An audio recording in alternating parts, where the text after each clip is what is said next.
अक्कलकोट श्री स्वामी समर्थाला जर तुम्ही आलात तर नेमकं तिथे काय काय पाहायला भेटतं, अक्कलकोटमध्ये पाहण्यासारखे असे कोणते ठिकाण आहेत जे आम्ही पाहिल्यानंतर पूर्ण अक्कलकोट पाहण्यासाठी किती वेळ लागतो किंवा स्वामी समर्थांचं दर्शन घेतल्यानंतर आम्ही किती दिवस ते प्लॅन करायला पाहिजे, ह्या बाबतीत या व्हिडिओमध्ये मी तुम्हाला सांगतो।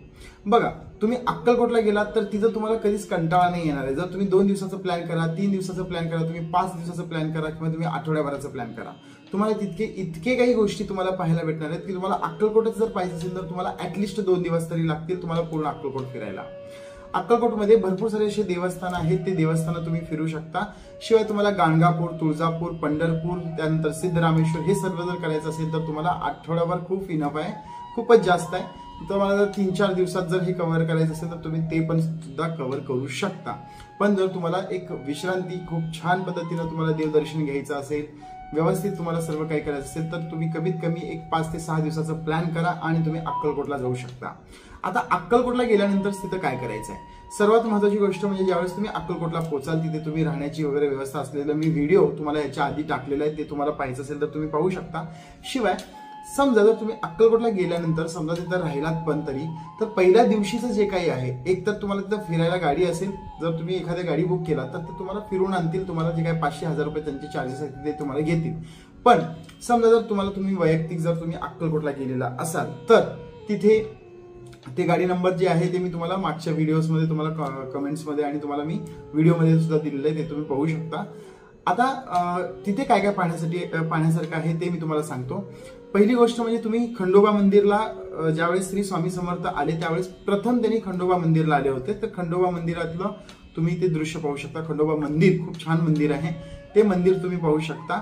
आणि तिथंच त्यांनी जे सलीम आहे तिथं चिलीम पेटवायला सांगितले होते आणि तिथूनच जवळपास म्हणजे एकदम जवळच आहे ते समाधी मंदिर आहे श्री स्वामी समर्थ महाराजांचं। तर समाधी मंदिराच्या आधी तुम्हाला चोळप्पाचा जो काही वाडा आहे जिथं स्वामी समर्थ राहत होते, जे काही चोळप्पा त्यांचे शिष्य होते त्यांचं शिष्य असलेलं त्यांचं घर तुम्हाला पाहायला भेटेल। तिथे एक विहीर आहे, त्या विहिरीमध्ये श्री स्वामी समर्थ महाराजांनी लघुशंका केली होती, त्यावेळेसच तिथे पाणी आलं होतं कारण दुष्काळी भाग होता। त्यानंतर तिथे असलेले जे पुजारी आहे, तिथे असलेले जे घर आहे ते घर आणि ते जे काही वाडा आहे ते वाडा तुम्हाला पाहायला भेटेल। तिथून तुम्ही आलात तर तुम्हाला समाधी मठ पाहायला भेटेल, खूप मोठं समाधी मठ त्या चोळप्पाच्या वाड्याच्या समोरच आहे। हे जर 2 गोष्टी जर तुम्ही केलात तर त्याच्यानंतर तुम्ही पाहू शकता गुरु मंदिर। आता गुरु मंदिर हे जे आहे ते आपलं ते गुरु मंदिर जे आहे ते बाळप्पा महाराज मठ असं सुद्धा त्यांना म्हटलं जातं, कारण बाळप्पा महाराज हे सुद्धा श्री स्वामी समर्थ महाराजांचे खूप मोठे शिष्य होते आणि त्यांनी सर्व त्याग करून स्वामी समर्थ महाराजांची त्यांनी खूप चांगले मनोभावे सेवा केले होते। सेवा केल्यामुळे त्यांनी प्रसन्न होऊन जे काही बाळप्पा महाराज आहेत त्यांना त्यांनी त्यांचे पादुका त्यांना दिल्या होत्या आणि त्या पादुकांचं तिथं तुम्हाला प्रत्यक्ष पादुका जे काही स्वामी समर्थांचे प्रत्यक्ष पादुका आहेत ते बाळप्पा महाराजांच्या मठामध्ये तुम्हाला पाहायला भेटतं। आणि तिथे तुम्ही पाहू शकता खूप सुंदर असं मंदिर आहे, खूप छान असं मंदिर आहे। तिथं तुम्ही अन्नछत्रा म्हणजे तुम्ही तुम्हाला जर महाप्रसाद घ्यायचा असेल तर तिथे 2 टाइम्स महाप्रसाद सुद्धा सुरू असतो। तिथले टायमिंग्स सकाळी दुपारी पण आहे आणि त्यानंतर संध्याकाळी पण आहे, ठरलेले टायमिंग आहेत, त्या टायमिंगवरती तुम्हाला ते महाप्रसाद मिळतात।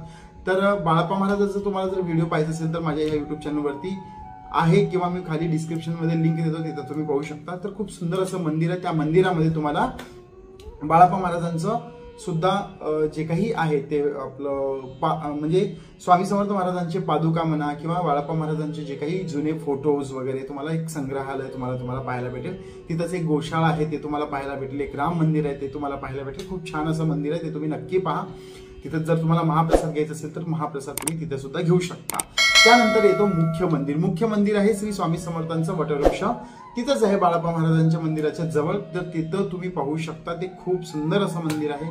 ते तर तुम्हाला माहित असेल की अक्कलकोटमध्ये वटवृक्ष हे खूप छान, आणि तिथे गेल्यानंतर आपल्याला खूप म्हणजे खूप मनापासून असं चांगला असा आनंद होतो की आज आपण म्हणजे सार्थक झालो की आपण स्वामी समर्थ महाराजांना भेटायला आलो। खूप छान असं वाटतं ते मंदिरामध्ये। त्या मंदिरामध्ये जाऊन तुम्ही दर्शन घेऊन थोडंसं रिलॅक्स होऊन तुम्ही बसू शकता। आणि संध्याकाळी ज्यावेळेस बघा हे गोष्टी ज्यावेळेस तुम्ही पाहताना, हे पाहिल्यानंतर आणखी एक मठ आहे जे शिवपुरीला आहे। शिवपुरी सुद्धा अक्कलकोटमध्येच आहे आणि तिथे गजानन महाराज जे स्वामी समर्थाचे जे तिसरे भक्त होते ते सुद्धा आहेत. जसं की बाळप्पा महाराज जसे शिष्य होते तसंच गजानन महाराज सुद्धा हे शिष्यच होते.